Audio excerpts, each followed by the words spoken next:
Je suis content parce que ça va permettre aussi aux personnes, aux artistes qui à chaque fois qu'ils m'envoient des messages, que ce soit des artistes ivoiriens ou d'autres pays aussi, qui veulent forcément venir en Côte d'Ivoire, travailler, penser, créer des projets et tout.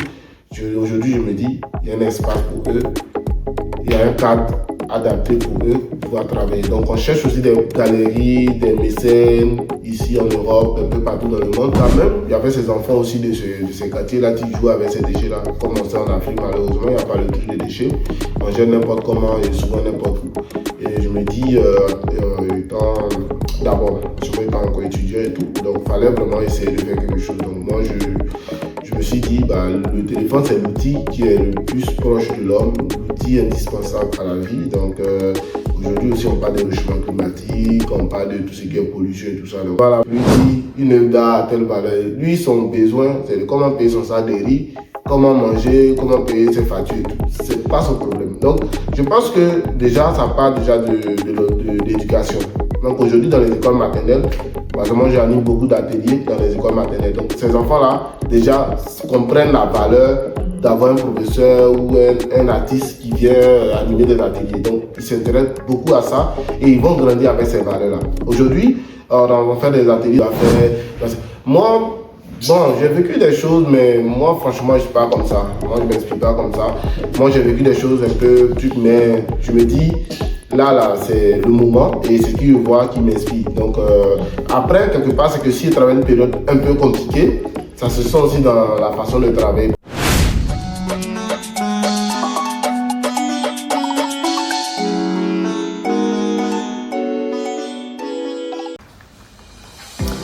Bienvenue dans Mesaka.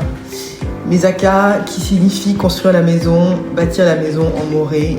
Aujourd'hui, cette initiative qui met en lumière les personnes qui font l'Afrique nous donne l'occasion de recevoir un invité très spécial puisque nous avons le plaisir et l'honneur d'accueillir dans Mesaka aujourd'hui Kofi Mounou Désiré, artiste contemporain ivoirien qui évolue dans ce secteur d'activité depuis maintenant plus de 15 ans, qui est diplômé de l'INSAC, une école très respectée d'art à Abidjan, et qui est donc aujourd'hui parmi nous. Donc sans trop tarder, bonjour Désiré. Bonjour, ça va bien et toi? Merci de nous faire l'honneur d'être dans Mesaka. C'est la base. Est-ce que tu peux te présenter brièvement pour ceux qui ne te connaîtraient pas encore, qui ne te connaissent pas encore? Est-ce que tu peux te présenter? Je suis Mounou Désiré Kofi, artiste contemporain ivoirien. Et celui-là même qui me donne une seconde vie aux déchets électroniques, précisément les claviers de téléphone. Ok. Comment est-ce que tu en arrives au clavier de téléphone? Parce que bon, dans l'art, il y a beaucoup d'avenues à explorer. Ouais. À quel moment tu te dis je vais m'engager sur les claviers? En fait, c'est pas venu sur les claviers à la base parce que d'abord, la première des choses c'était déjà de chercher à rentrer dans une autre dimension. Déjà de base, avoir été à l'école, au lycée d'enseignement artistique, on nous enseigne en fait des techniques de peinture. Et à la sortie de ça, tu te dis, en fait, tu maîtrises déjà la peinture, tu t'exprimes bien en peinture et tout. Maintenant, il fallait ajouter de la matière ou bien essayer de résoudre un problème de la société en essayant d'ajouter quelque chose d'assez original dans ton travail. Donc, je pars sur ça, je me dis, je vais faire du recyclage parce que j'étais aussi influencé par mon professeur d'art plastique à l'époque et tout, M. Conan Pascal. Donc, après, je me dis, je vais recycler de la matière, mais je ne savais pas quoi recycler. Donc, c'est comme ça que tout est parti. Ça a pris du temps. Je fouillais un peu partout et j'habitais aussi dans un quartier où il y avait ces déchets-là sur l'hiver. Donc, l'influence vient, les idées se défilent. Et puis voilà, un jour, j'ai pensé au téléphone et puis c'est parti comme ça. Ouais. Et quelle aventure ça a été et quelle aventure ça continue d'être? Tu fais des tableaux, des toiles vraiment à 100% avec des claviers de téléphone. Et téléphone, en fait, c'est quoi? C'est le désert des téléphones où tu vas récupérer tes claviers? En fait, moi, j'ai fait 4 ans dans un quartier juste derrière la maison où je vivais à l'époque avec des amis.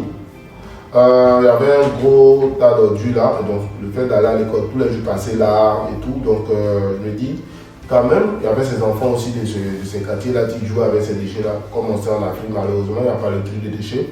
On jette n'importe comment et souvent n'importe où. Et je me dis, d'abord, je m'étais encore étudiant et tout, donc il fallait vraiment essayer de faire quelque chose. Donc moi, je me suis dit, le téléphone, c'est l'outil qui est le plus proche de l'homme, l'outil indispensable à la vie. Donc aujourd'hui aussi, on parle de réchauffement climatique, on parle de tout ce qui est pollution et tout ça. Donc je me dis, vraiment, c'est de mon époque, il y a quelque chose à faire. Donc je pars sur ça, je pense au téléphone et puis voilà, je commence à faire des recherches aussi pour voir s'il n'y a pas d'autres artistes qui faisaient ça à l'époque. Donc j'ai vu qu'il n'y avait personne. Donc, je me suis lancé, j'ai fait un premier tableau test et puis voilà, les gens aimaient et puis c'est parti comme ça. Waouh! Justement, on a eu l'occasion, puisque dans Misaka, on a eu la chance d'être reçu dans ton atelier il y a quelques mois à Abidjan. Donc on a vu vraiment le travail que ça représentait, comment est-ce que tu stockais tes claviers de téléphone usagés, comment tu utilises la matière, etc. J'ai envie de te demander comment est-ce que tu penses aujourd'hui, mais tu as un peu emboîté le pas sur la question impactée justement par ton art, le continent africain. Ouais. Mais j'ajouterais à cette question une autre question, puisque nous savons que tu es désormais propriétaire d'un hôtel en Côte d'Ivoire qui s'appelle Mounou Resort et qui est une initiative que tu as menée de front seul et qui vise à mettre en lumière justement et à accueillir des résidences d'artistes et donner un endroit à d'autres artistes pour créer, pour innover et aussi pour commercialiser leurs arts. Donc, comment est-ce que tu te vois aujourd'hui impacter le continent africain par ton art? Déjà, l'impact, il est imminent. Déjà, le fait d'utiliser un outil qui est plus proche de l'homme, le plus proche de l'homme, et qui est un outil indispensable à la vie, je pense que les gens se reconnaissent directement se reconnaissent directement dans ce que je fais. Et automatiquement, ils se posent des questions. Ah oui, j'avais un Samsung à l'époque, mais je ne sais pas où se trouve ce Samsung. J'avais un Alcatel ou un Nokia à l'époque, mais vraiment, il dit, généralement, je leur réponds. Ce téléphone-là s'est retrouvé dans la rue quelque part, dans le monde, et il se trouve aujourd'hui dans mon atelier. Pourquoi pas, peut-être c'est sur ce tableau. Donc en fait, on essaie de collecter ces histoires-là, parce que pour moi, ces téléphones-là contiennent des histoires, des informations clés. Et le fait de transmettre ces histoires-là sur des toiles, de donner une seconde vie à ça, pour moi, déjà c'est un impact. Et puis après, c'est des choses de mon époque. Donc c'est des choses qu'on va laisser dans le temps. Et les enfants, dans 10, 20 ans, ils vont aller dans les musées pour voir qu'est-ce que nous, nos parents et nous, on avait utilisé à l'époque. Et c'est des choses qui restent en fait dans l'histoire de ce monde-là et aussi dans des témoins de mon époque en fait. Je suis un témoin de mon époque en quelque sorte. Donc ça, c'est un impact direct. Après, maintenant, qu'est-ce qu'on veut aussi apporter à la nouvelle génération artistique, à la nouvelle génération qui sort des étudiants, qui sortent des écoles des beaux-arts, que ce soit à Abidjan, que ce soit à Kinshasa, que ce soit à Dakar. Donc, en fait, on veut permettre aussi aux artistes, parce qu'on sait qu'il y a un besoin pressant qui est vraiment urgent dans ce milieu artistique, c'est d'avoir un espace de création. Et la majorité des artistes n'ont pas d'atelier aussi grand pour mieux s'exprimer. Donc, je pense que sur ce constat-là, on part sur ça, je me dis, fallait faire quelque chose, fallait penser à un espace vraiment très très contemporain, très très reposant, très très paisible pour que ces artistes-là arrivent à mieux s'exprimer, à mieux travailler, à mieux vraiment être connectés à leur art entièrement et tout. Donc je me dis, il fallait créer l'hôtel, un espace, une résidence et voilà, c'est comme ça que l'idée est venue et c'est à partir de 2022 qu'on a commencé à poser la première pierre. Félicitations vraiment pour ce projet. Mais Mounou, on parle quand même d'un hôtel, donc c'est quand même pas rien. Donc j'ai envie de te demander les challenges auxquels tu as dû faire face. Tu as dit que la première pierre a été déposée en 2022. Nous avons été présents à l'inauguration qui a eu lieu en 2025, en août 2025. Quels ont été les challenges que tu as rencontrés, que tu as surmontés? Comment tu as fait même en fait pour en arriver là aujourd'hui? Je pense que tout est une grâce de Dieu parce que ça, c'est moi-même je me pose souvent des questions. C'était pas facile parce que déjà penser à un gros projet au minimum on parle de 14 chambres avec une piscine, avec un préau, avec des espaces, des mini ateliers et tout. franchement, c'était pas facile. Après, je pense que quand on est déterminé, quand on y croit vraiment ce qu'on veut faire et ce qu'on pense vraiment apporter dans l'univers de l'art contemporain, il y a les moyens naturels qui viennent à des personnes que Dieu aussi nous amène sur le chemin pour nous aider aussi à pouvoir réaliser nos rêves. Donc, quelque part, ça n'a pas été facile, mais je pense que j'ai cru à ce rêve-là et aujourd'hui, ça a vu le jour. Je suis content parce que ça va permettre aussi aux personnes, aux artistes qui à chaque fois qu'ils m'envoient des messages, que ce soit des artistes ivoiriens ou d'autres pays aussi, qui veulent forcément venir en Côte d'Ivoire, travailler, penser, créer des projets et tout. Aujourd'hui, je me dis, il y a un espace pour eux, il y a un cadre adapté pour eux pour pouvoir travailler. Donc on cherche aussi des galeries, des mécènes ici en Europe, un peu partout dans le monde, qui veulent après, à la sortie des ateliers, des résidents de création de ces artistes-là, leur permettre de pouvoir exporter, présenter leurs œuvres au public du monde entier et tout, et permettre aux artistes-là de pouvoir embrasser une carrière internationale. Nous, c'est notre but. Nous, on n'est pas une galerie. On va juste permettre aux artistes de pouvoir travailler, créer les œuvres. On va organiser souvent des événements privés là-bas pour ces artistes-là. Et après, maintenant, ils vont voler de leurs propres ailes. Et on prie pour qu'ils tombent sur les bonnes personnes qui vont les aider à pouvoir quand même réaliser leur artistique. Ouais, c'est vraiment un super projet. Et comme on parle d'art, tu as beaucoup parlé de d'époque, tu as dit c'est de ton époque, tu as l'air très, on va dire un artiste engagé, vraiment dans ton époque et ancré dans nos temps. Est-ce que les jeunes, ils répondent bien à l'art? Est-ce que les jeunes achètent l'art? Est-ce que les jeunes consomment l'art? Là, beaucoup. Je pense qu'aujourd'hui, il faut quand même créer des produits dérivés de l'art pour que tout le monde se sente concerné aussi.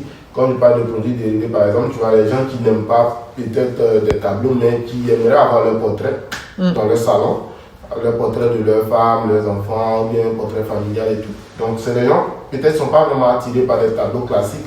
Quand je parle de tableaux classiques, on sait des scènes de genre, des œuvres un peu plus ou moins abstraites et tout. Donc, il y a des gens qui aimeraient vraiment avoir des tableaux personnalisés et tout. Donc, les gens consomment d'une autre façon. Donc, je pense qu'aujourd'hui, le marché de l'art évolue. On est sorti d'une crise Covid et tout. C'était très difficile pour tous les artistes et tous les entrepreneurs même du monde même a été vraiment touchés et tout. Donc, à la sortie de ça, il faut quand même penser, créer, ajouter, chercher aussi d'autres horizons qui vont nous permettre de pouvoir mieux vivre de notre art et tout. Donc, je pense qu'aujourd'hui, la jeunesse, beaucoup s'intéresse à l'art. Il y a des entrepreneurs qui achètent, il y a des gens qui achètent des tableaux aussi, mais ils payent en plusieurs fois quand ils n'ont pas le budget qui va avec. Et vraiment, ils achètent. Je pense que c'est déjà très bien et c'est une bonne vision. Là, comme ça, je me pose la question, qu'est-ce que l'art apporte au monde? Je pose cette question pour ceux, et il y en a encore qui considèrent que l'art, c'est quand même... c'est un luxe en fait. C'est presque un luxe de s'intéresser à l'art parce qu'il y a d'autres problématiques plus urgentes. Je ne partage pas forcément cet avis, mais toi, qu'est-ce que tu peux dire à ceux qui sont encore sont encore un peu dubitatifs sur justement l'apport aussi important de l'art justement à notre monde, tel qu'il soit, quel qu'il soit d'ailleurs. Je pense que je dirais même, c'est des choses qu'on n'a pas, par exemple, généralement chez nous en Afrique, on n'a pas eu cette éducation artistique-là. Donc aujourd'hui, ça évolue, aujourd'hui ça change et tout, mais à l'époque, il n'y avait pas ça. Donc quand tu disais peut-être à ton papa, tu veux faire des études artistiques, lui dans sa tête, il sait que son frère est médecin, il sait que son frère est enseignant. Donc quand tu lui parles d'études artistiques, il ne connaît pas Pablo Picasso, il ne sait rien de tout ça. Et nous, tu as les parents paysans, c'est pas facile. Donc il faut leur montrer que c'est ça que tu veux faire, qu'il y a une école qui existe, qui forme des artistes, donc il ne comprend pas des débouchés, des débouchés artistiques. Mais après, quand il voit que, une fois tu passes à la télé, il dit ah ok, donc ça là en fait, il y a une vie, il y a une carrière à construire par derrière, donc il commence à mieux apprécier et tout. Je pense que la première fois que mes parents m'ont vu à la télé, c'était vraiment une satisfaction, ils étaient contents, c'était une première pour eux. Donc après, ça part comme ça, hein. Je me dis, il faut qu'on change de mentalité dans un sens où, là aujourd'hui, fait partie du quotidien. On le veut pas, mais là, fait partie de notre vie.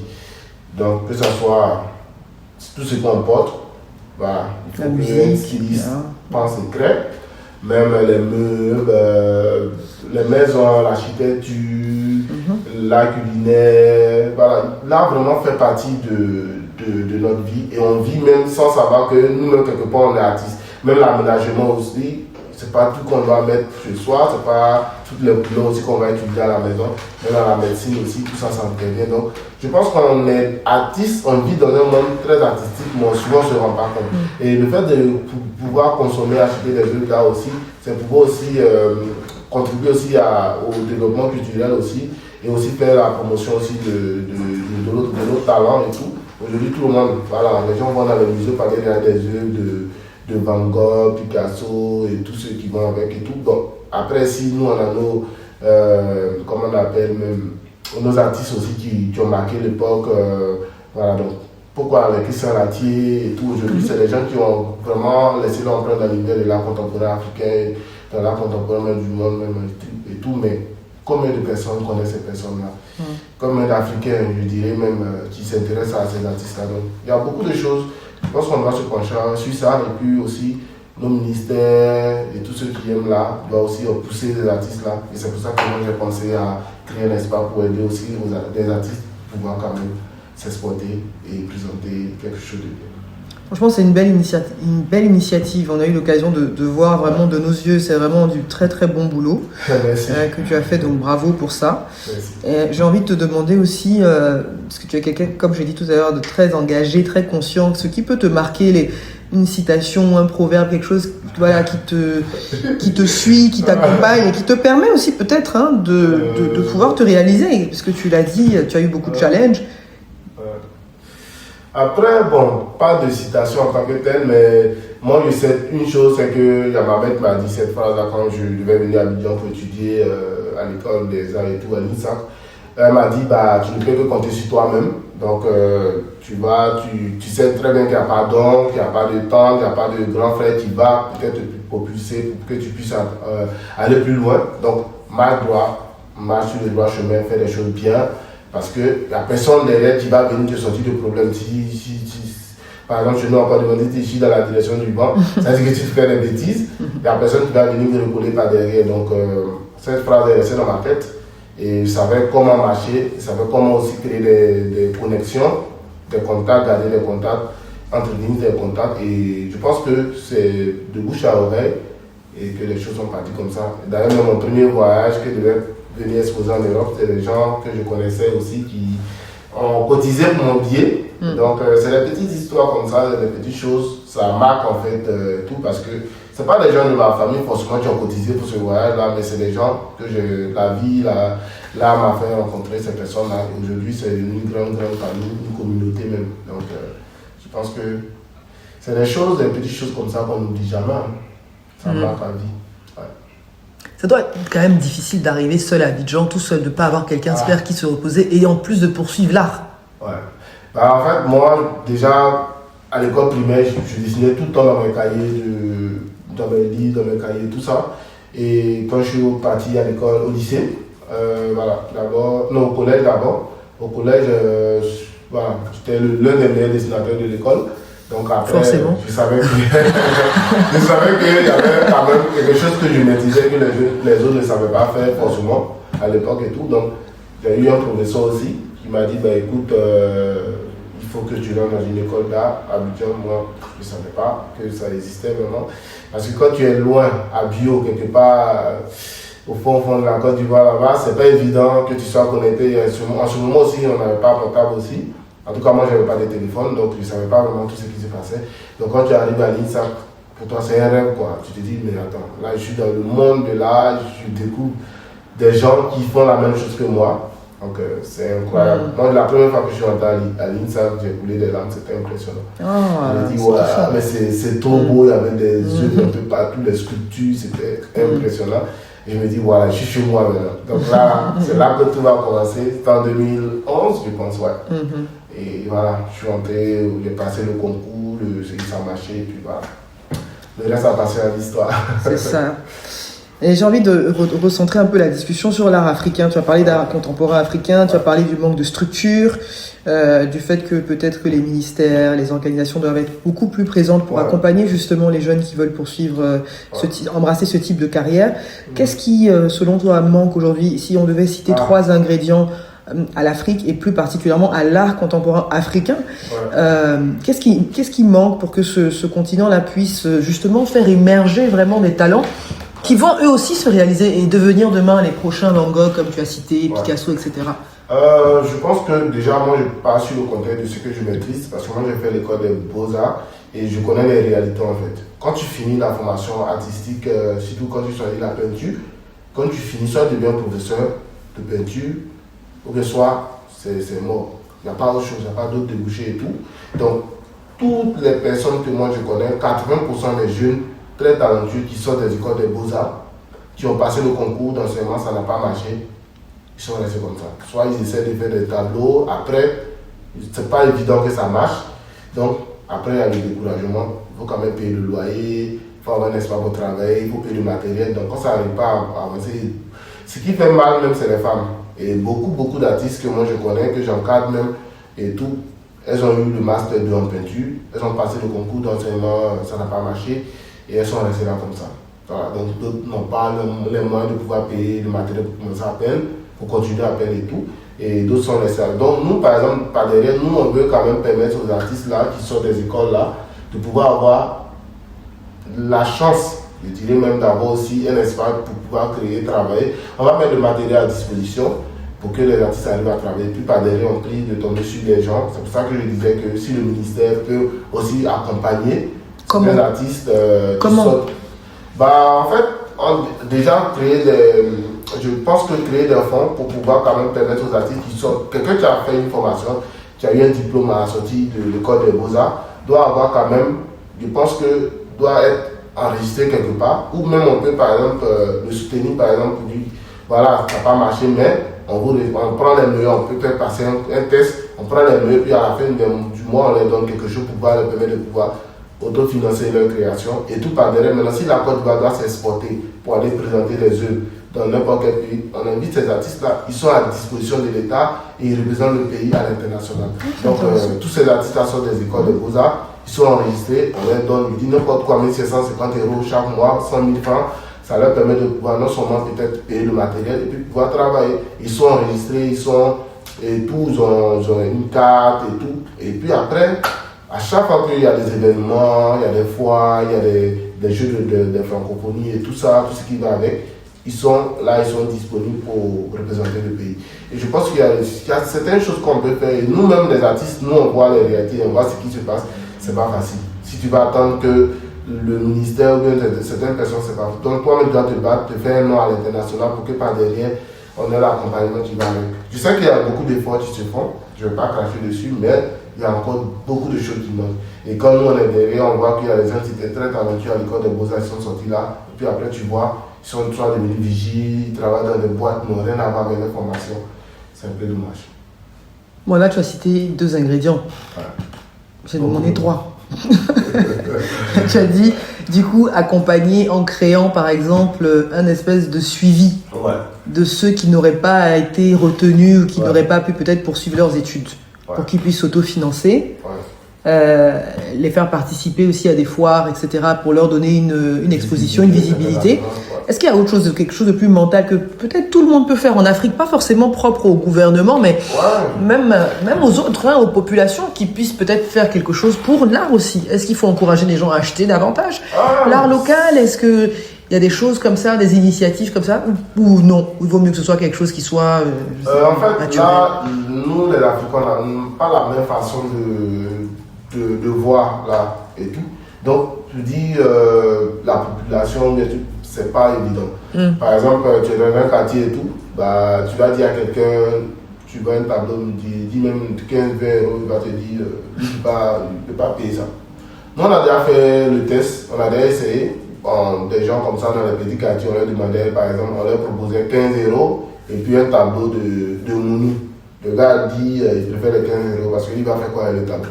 Donc si on passe sur cette mentalité-là, tu vois, et quelqu'un qui ne comprend pas cette vision, les vidéos même existent, la vidéo a fait un peu de buzz sur plus de 2 millions de vues sur Facebook et autres. Le gars, on lui propose 15 € et un tableau de Mounou. Le tableau était présent devant lui, il dit, oui, le tableau il est beau, mais lui préfère, et c'est les 15 € sont là, il va prendre parce qu'il a les besoins pressants. Quelqu'un qui a une mentalité comme ça, il y a d'autres terrains qui étaient contents, qui disaient oui, moi-même je préfère faire comme lui. Et tout. Donc quand tu te poses des questions, tu te dis, mais si c'est la population, ça sera difficile. Il faut que ces personnes qui vraiment soient constituées dans une organisation qui s'intéresse vraiment à l'art, qui peut propulser en fait ces talents-là. Et ça, c'est pas évident. Donc nous-mêmes, les artistes, on essaie de faire de notre mieux pour aider certains, mais comme on ne peut pas aider tout le monde, c'est pour ça que j'ai parlé des ministères. Donc il y a des ministères engagés pour ça, il y a les ambassades aussi, il y a des fonds aussi que chaque entreprise, certaines entreprises détiennent pour l'art contemporain. Et pour, voilà, donc il faut que ces fonds-là arrivent vraiment à bon port. Il faut que ces gens essaient de faire vraiment le suivi qui va avec pour que les artistes, chaque artiste ait vraiment un petit espace pour mieux s'exprimer et puis pourquoi pas embrasser une carrière internationale. C'est pas tout le monde qui aura la chance, bien sûr, mais il faut qu'ils fassent des efforts aussi pour pouvoir quand même soutenir ces artistes. Mais juste sur ce point, ça pose peut-être la question aussi de la valeur. Est-ce que les gens comprennent justement ce que c'est que la valeur d'un tableau de maître? Est-ce que les gens ont cette compréhension-là et comment on peut faire pour que les gens réalisent que finalement avoir un tableau de Mounou aujourd'hui, c'est beaucoup mieux que d'avoir 15 €? Ça, c'est toute une éducation. Je pense qu'aujourd'hui, dans les écoles maternelles, il y a beaucoup de choses qui se passent. Parce qu'en fait, on ne peut pas retourner le temps, on ne peut pas aller enseigner des jeunes qui sont déjà grands. C'est difficile pour quelqu'un qui, chez nous, on a un problème chez nous qui dit c'est difficile de lever quelqu'un qui fait semblant de dormir.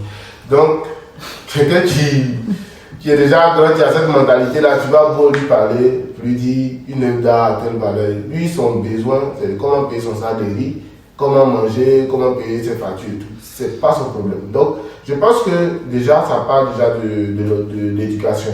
Donc, aujourd'hui, dans les écoles maternelles, moi, j'ai mis beaucoup d'ateliers dans les écoles maternelles. Donc, ces enfants-là, déjà, comprennent la valeur d'avoir un professeur ou un artiste qui vient animer des ateliers. Donc, ils s'intéressent beaucoup à ça et ils vont grandir avec ces valeurs-là. Aujourd'hui, on fait des ateliers dans plusieurs écoles. On enseigne les enfants des trucs de déchets et dans les écoles maternelles aussi, les jeunes font des trucs de déchets. On enseigne les enfants où jeter les déchets plastiques, les déchets et tout. Donc, ils savent, ils vont grandir avec ces valeurs-là. Et ceux-là, je pense qu'ils vont mieux comprendre, ils vont mieux préserver leur cadre de vie, ils vont mieux comprendre l'importance de l'art et tout.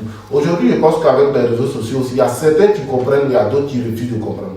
Donc ça, c'est un gros boulot, mais je pense qu'il y a beaucoup d'efforts, il y a des choses qui se font, il y a beaucoup d'organisations aussi, il y a des ateliers, il y a des forums, il y a des formations, mais est-ce que c'est tout le monde qui a envie d'apprendre? Oui. Actuellement, tu es en France pour une exposition à Lyon. Tu vas multiplier les expositions. Donc, j'ai envie de te demander un petit mot pour la diaspora. Les diasporas, justement, par rapport à l'art. Je pense que déjà, chaque personne doit être un ambassadeur de son continent, de son pays.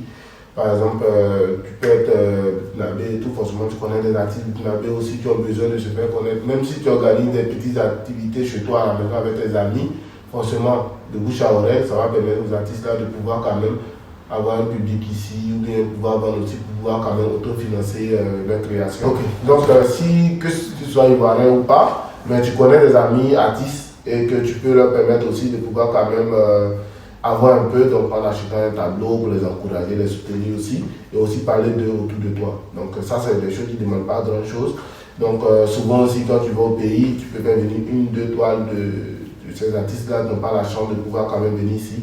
Et puis leur proposer aussi à des amis qui peuvent acheter, puis par derrière, tu peux leur faire un Western Union, tu peux les encourager de diverses façons et tout. Et voilà, pourquoi pas, peut-être aller voir des galeries, proposer, constituer un catalogue, et proposer à ces galeries pour dire voilà, on a un jeune artiste qui débute et qui a besoin de visibilité. Voilà, donc ces tableaux sont à 200, 300 €, bien 100 €.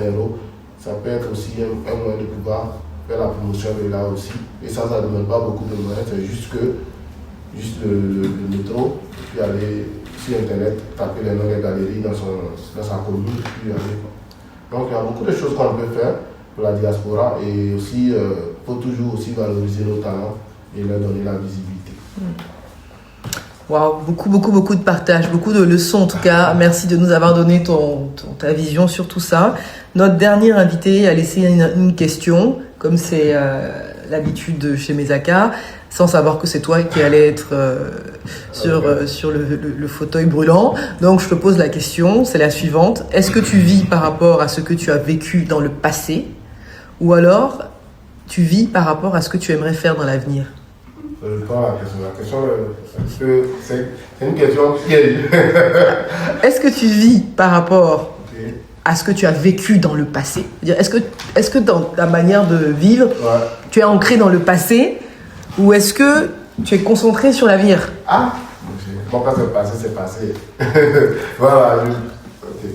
Je ne vis pas sur, mais après, je m'inspire aussi de certaines choses du passé pour pouvoir quand même ajouter des choses et améliorer certaines choses pour l'avenir. Donc, mais après, je m'inspire de beaucoup de choses qui font partie de mon cadre de vie et de mon quotidien et de mon époque. Je dirais ça comme ça. Parce que, voilà, je suis influencé par ce que je vois et ce que je vis. Et ça a un impact direct dans mon travail. Et voilà, donc je ne suis pas très très ancré sur le passé, mais je suis plutôt dans une vision très très avancée, futuriste et tout. Donc un jour quelqu'un m'a demandé s'il n'y a plus de clavier, et touche là, comment tu vas travailler. Je lui ai dit, bah, moi j'ai déjà pensé dans 10 ans, 20 ans, comment j'allais faire mes tableaux et tout, avec des écrans tactiles, créer des fonds et tout, et puis faire des silhouettes des personnes habillées avec des écrans tactiles, donc ça va créer un effet de miroir, donc on va se voir à travers. Donc on va s'interroger sur lui-même, sur son impact sur la société et tout ça. Donc, là, tu viens de donner une exclusivité qui peut inspirer beaucoup de gens qui vont t'emboîter le pas. Hein. Non, on peut le faire, on ne peut pas copier. C'est bien déjà, ça vient du ciel. Quoi. Après, je pense que la question, parce que je connais l'invité qui l'a posée, était plus sur la partie émotionnelle, un peu de personnel. Est-ce que tu es dans le passé ou est-ce que tu... Parce qu'il y a des gens qui ont des souffrances, qui sont dans le passé. Oui, je vois un peu la voilà, c'est un peu en fait, généralement, les gens, par exemple, si un artiste a vécu, par exemple, peut-être a vécu une crise dans son pays, un exemple, et qu'il était traumatisé, donc tu vas voir que c'est toi qui dois faire. Moi, bon, j'ai vécu des choses, mais moi, franchement, je ne suis pas comme ça. Moi, je ne m'inspire pas comme ça. Moi, j'ai vécu des choses un peu trucs, mais je me dis... Là, c'est le moment et ce que je vois qui m'inspire. Donc, après, quelque part, c'est que si je travaille une période un peu compliquée, ça se sent aussi dans la façon de travailler parce qu'on est très sensible de base, les artistes. Mais après, je ne suis pas ancré sur le passé, mais je suis plutôt dans une vision futuriste. Parce qu'aujourd'hui, je travaille avec des téléphones, donc on est dans le contemporain. Après, on va aller dans le futuriste. Et si un jour il n'y a plus de téléphone, on va communiquer avec des montres électroniques et tout ça. Bon, on ne sait jamais, peut-être que ça va. C'est là que la carrière va s'arrêter, mais on ne sait pas. Mais en tout cas, on a une vision globale, voilà, mais sur le moment. Voilà. Et puis sur l'avenir aussi. Mais le passé, là, il n'y a pas trop d'inspiration là-bas après. D'accord. Et justement, ce sera mon avant-dernière question. L'art, tu le vois jusqu'à quel âge? Tu penses que tu vas jamais t'arrêter de créer ou tu penses que tu vas prendre une retraite? Non, je pense que, en fait, quand on peint, pour moi, c'est pas un travail.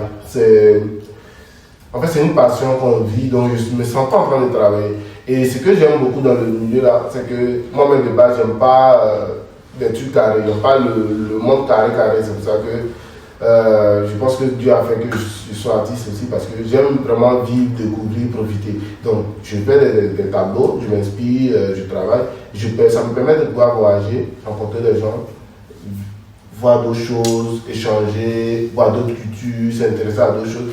Et le fait de se réveiller, ne pas être obligé à aller faire quelque chose pour quelqu'un et tout, moi ça c'est une liberté d'esprit, une liberté que j'aime beaucoup. Et je pense que je ne vais jamais m'arrêter parce que c'est toute une vie. Il y a trop de choses à raconter, il y a trop de choses, il y a trop de peuples, il y a trop de cultures à exploiter et tout. Et aujourd'hui, j'ai concentré mon travail sur vraiment des séries vraiment fondées avec toute une histoire, avec toute une partie même de recherche qui est très importante dans ce que je vais proposer. Et là même, c'est ce qui a engendré la nouvelle collection sur le Poro. Ok. Je peux pas te laisser finir cette émission quand même sans que je vous dise en 2 lignes le Poro ce que c'est. Bon. C'est pas possible. Bon, en fait, je vais expliquer un peu ce que... Après, moi, j'ai fait mes recherches et tout sur le Poro. Après, j'ai essayé d'orienter ça de façon contemporaine, essayer de raconter à ma façon. Je pense que pour moi, le Poro, c'est un rite initiatique. Et aussi, c'est pas seulement en Côte d'Ivoire, mais aussi au Guinée aussi, il y a l'initiation aussi là-bas. Mais chaque peuple a essayé d'orienter à sa façon en fait. Donc je pense que là, moi, je me suis penché sur ce niveau. Voilà, donc aujourd'hui, il y a beaucoup de valeurs africaines qu'on essaie de perdre avec l'évolution et tout ça, avec l'influence et tout ce qu'on voit. Donc je pense que c'est un peuple qui a su garder ses valeurs avec le temps. Et ils ont toujours cette pratique-là qui existe toujours. Et pour moi, c'est quelque chose de très, très fondamental, très, très important dans la culture africaine. Et il faut quand même se ressourcer, s'inspirer de ces valeurs-là. Et puis pourquoi pas raconter ces histoires-là pour des personnes qui s'intéressent à l'Afrique, des personnes qui s'intéressent à nos valeurs culturelles. Et c'est très important. Donc le Poro, c'est un rite initiatique. Et ça va de 7 ans qu'on rentre dans le Poro, dans le bois sacré, on t'inculque des valeurs et tout, en gros des puissances naturelles africaines et tout. Et à la sortie de ça, tu es considéré comme un homme dans la société, tu peux te marier, tu peux prendre la parole en public. Et tu es amené aussi à vraiment être très pieux, si on peut dire ça comme ça. Voilà, donc je pense que c'est des choses que ce peuple a su garder et c'est important pour moi de raconter ça dans mon travail et faire voyager mes collectionneurs à travers mon travail. C'est top, c'est top, c'est top. Merci beaucoup. Quelle est la question que tu souhaiterais laisser à notre prochain bâtisseur ou notre prochaine bâtisseuse? Je dirais que quel est l'impact que la personne veut laisser? Quelle est la vision de la personne sur l'art contemporain et quel impact la personne veut laisser dans l'univers de l'art contemporain? Que ce soit par sa collection, que ce soit par l'accompagnement, que ce soit par sa vision de l'art. Donc c'est une question un peu avec beaucoup de volets. Ouais. On peut répondre à plusieurs manières. Donc si tu as acheté un tableau un jour, c'est que tu as contribué.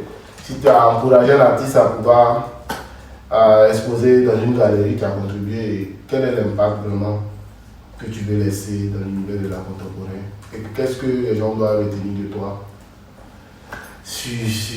dans l'univers de l'art contemporain? Voilà. Ok. C'est noté. Bon, du coup, je vais te laisser nous donner ton mot de fin. On a été évidemment ravis d'échanger, mais je vais te laisser, si tu as un mot de fin, c'est le moment. D'accord. En tout cas, merci. Merci à tous ceux qui ont suivi le petit moment d'entretien. C'était vraiment très, très riche en émotions.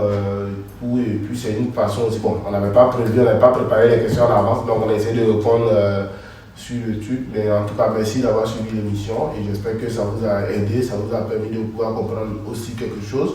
Et aussi, ça va vous permettre aussi de pouvoir quand même accompagner les artistes et avoir une vision globale de l'art contemporain, mais pas vraiment un truc fermé, quoi. Donc, encourager, soutenons et donnons la visibilité aussi aux artistes de pouvoir quand même s'exporter et de vivre de leur talent, vivre l'art contemporain, vivre... Voilà, vive l'art ivoirien, vive l'art africain.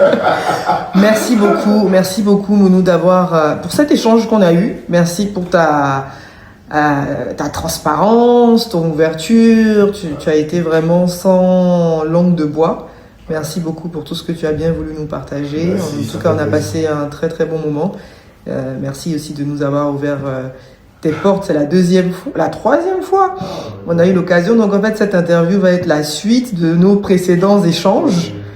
On voit que tu continues toujours à atteindre de nouvelles étapes. La dernière fois, on était dans ton atelier. Maintenant, on est allé dans ton hôtel. On ne sait pas, la prochaine fois, ce sera un château ou un palais ou je ne sais quoi. Voilà, donc merci encore à toi. Et merci à toutes les personnes qui ont permis évidemment la réalisation de ce podcast. Vous pouvez nous suivre évidemment sur nos plateformes, nos réseaux sociaux, Instagram, YouTube, Spotify et TikTok, Action_Mesaka. N'hésitez pas à suivre Mounou Désiré sur ces réseaux sociaux qui seront évidemment joints donc en description de ce podcast, à vous abonner également à ces différents réseaux sociaux et à très bientôt. Merci beaucoup.